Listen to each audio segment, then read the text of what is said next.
Willy Wonka, we got the golden ticket. WHAS11 News exclusive interview. We are hearing from one of Louisville's medical cannabis dispensaries for the very first time. Kentucky Alternative Care is one of only 2 winning applications here in Jefferson County to sell marijuana. They told WHAS11 they will open their doors on Bardstown Road later this fall. But that's not all they told us in a story you'll only see right here tonight on WHAS11 News. Alexandra Goldberg and photojournalist Jessica Farley also learn more about how they scored that license, including leaning into a possible loophole. This is going to be all Kentucky Alternative Care. We're getting a first look at a lucky winner of Kentucky's cannabis lottery. One of the 2 medical cannabis dispensaries in Louisville will sit right here at 2401 Bardstown Road, right across the street from the Highlands Kroger. It's actually such a wonderful experience to have see something that you thought of in your brain, to have it come out into fruition, into real life. Tuesday Coughlin, a specialist in opening dispensaries across the nation, is the retail director for Kentucky Alternative Care. She says the doors can't open until they get cannabis on the shelves. Nothing's available in Kentucky. Nothing has had the chance to be produced here in Kentucky. Qualifying patients won't have to travel out of state for cannabis products, but they might pay the price of convenience. Price point is definitely going to be not out of this world, but we want to make sure that you are getting the best quality for the best price. Do you believe you're able to do that because the market isn't saturated? I hope to be the leader of our market, so I hope that we can set those prices to make sure that it is affordable to everybody. But the road to get here, she says, wasn't so easy. One of the regulations is the no stacking law, so we couldn't apply for multiple applications under the same name. So we had to create businesses, 20 different businesses under 20 different names in order to get our applications out there. From my understanding, it's almost a sort of loophole to get through that app stacking regulation is to file under different LLCs to raise your chances from, let's say, 1 in a couple thousand to, in your case, 20 in a couple thousand. Yes, absolutely. And, and it paid off. We got 1 out of the 48 tickets. She says she thinks this was a common practice for applicants. Though state officials assured WHAS11 time and time again, app stacking is illegal. But now, Kentucky Alternative Care is charging forward, hoping to break the stigma for cannabis and planning to open doors around October. In Louisville, Alexandra Goldberg, WHAS11 on your side. So why don't you tell us more about app stacking, what it means, and really how some are saying it's an unfair way to get an upper hand, an edge in this. Yeah, you're completely right. As I mentioned in the story, this is one of the major criticisms of the lottery process right now. This would allow some of those multi-state operations to come in, spend the money, and increase their odds of winning that winning application ticket.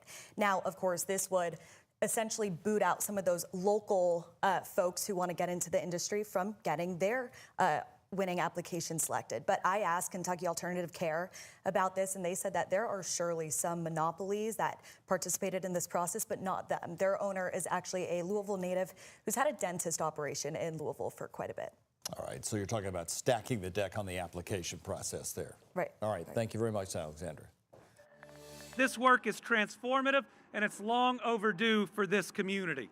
Because of this expansion, 10,000 more Kentuckians will live within 20-minute walk to a park.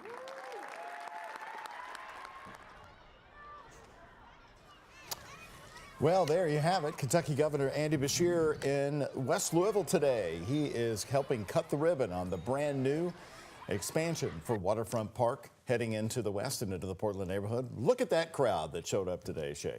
Very special day for so many of them. Our Ian Hardwood and photojournalist Addie Hill actually heard from them on what this is going to mean for all of them.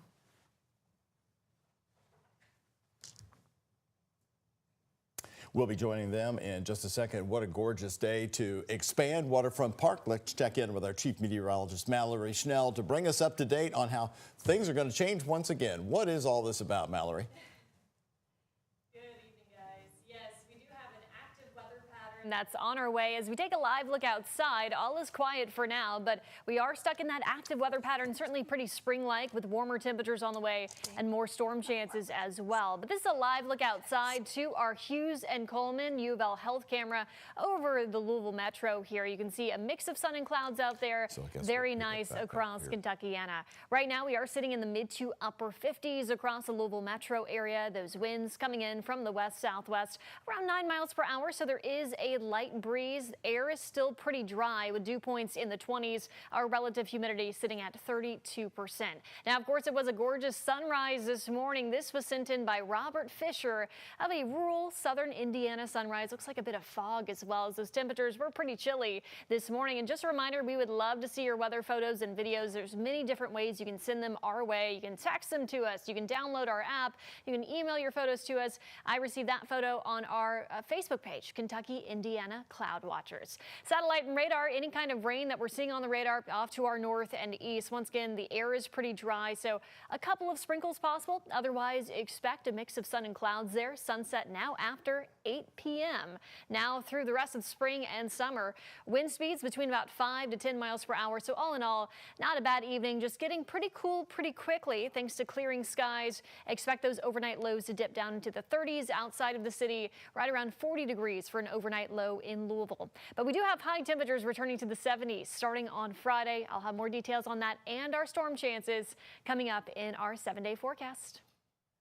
Thank you. Now back to that great day for Louisville's Waterfront Park, a major investment which will stretch the Portland neighborhood and into West Louisville. Our first look at the changes set for the waterfront in West Louisville. Ian Hardwood, photojournalist Addie Hill, got a look at that today and actually talked to people to learn more on what it means for teachers, parents, and kids. Where 11th Street meets the Ohio River. It has a personality. Reviews for Playport. Honestly, I've never been more tired. Keep pouring in. On a normal playground, all there are swings and slides, but this one actually has like new and cool stuff. Waterfront Park's latest edition honors the Portland neighborhood's industrial roots, giving kids learning opportunities on heavy equipment, like this rope and pulley that ties in with a crawl-through tunnel. Mighty Oak Academy teacher Kerwin McIlvaney approves.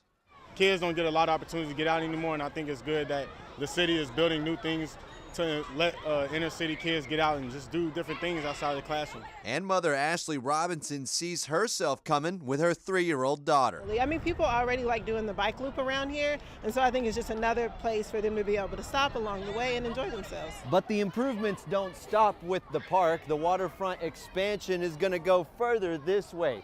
22 acres in total and over $50 million.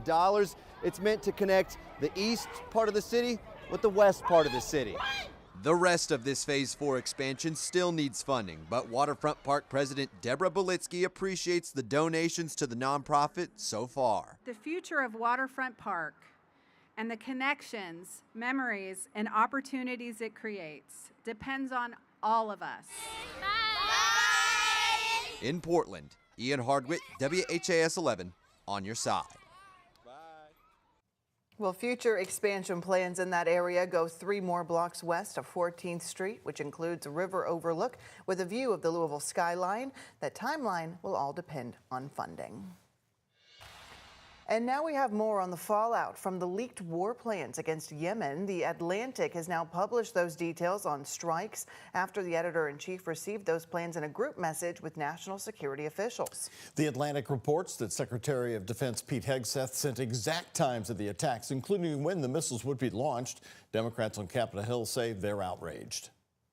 Everyone here knows that the Russians or the Chinese could have gotten all of that information, and they could have passed it on to the Houthis. It is the highest level of incompetence. In my view, Wallace and Hegseth should go.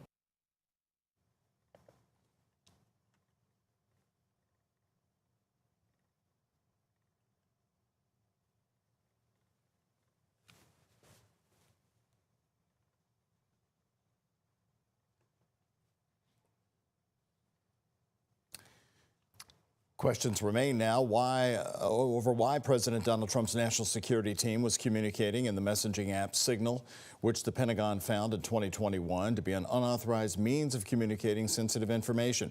The White House today called the Atlantic story a hoax.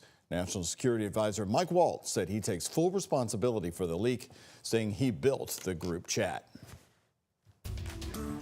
A suspect in an LMDC officer's murder will now stay behind bars. 35-year-old Christy Brumley is charged with murder and tampering with physical evidence, but she is not the killer in this case. Records show Brumley brought the officer, Michael Wetta, to the location where he was killed. They say she was there when he was shot by a known co-defendant and then left the scene, taking his car and his phone. Wetta's body was found in an alley off of Cedar Street near South 28th on February 16th. In court this morning, a public defender argued against the prosecution on why Brumley's $250,000 bond should not be doubled. Judge, I'll note that she's charged in complicity with this offense, and the citation doesn't indicate that she's the one who shot the victim. Due to that, I understand that there is a failure to appear risk. However, she's indigent. She's indicated to this court that she does not have savings. As a result, I think the $250,000 bond plus the HIP component is more than is necessary to ensure her compliance with court orders. The judge chose to uphold the bond given at $250,000. Brumley is due back in court on April the 3rd at 9 a.m. And new right here at 5 o'clock, we've learned the woman shot outside of a Wingstop has now died. The shooting happened early Sunday morning outside of the restaurant on New Cut Road. LMPD says everyone involved in the shooting is accounted for. Detectives are now working with the Commonwealth's Attorney's Office to decide if they will file charges in this case. Police in Jeffersonville say 4 victims of human trafficking have been rescued from 2 different southern Indiana businesses. The police department says it began investigating after tips from the community alerted them to possible prostitution at Eva Massage on East 10th Street in Jeffersonville and Island Breeze in New Albany. Investigators served several search warrants and arrested 29 to 62-year-old Sing Song, charging her with 3 felonies, including promoting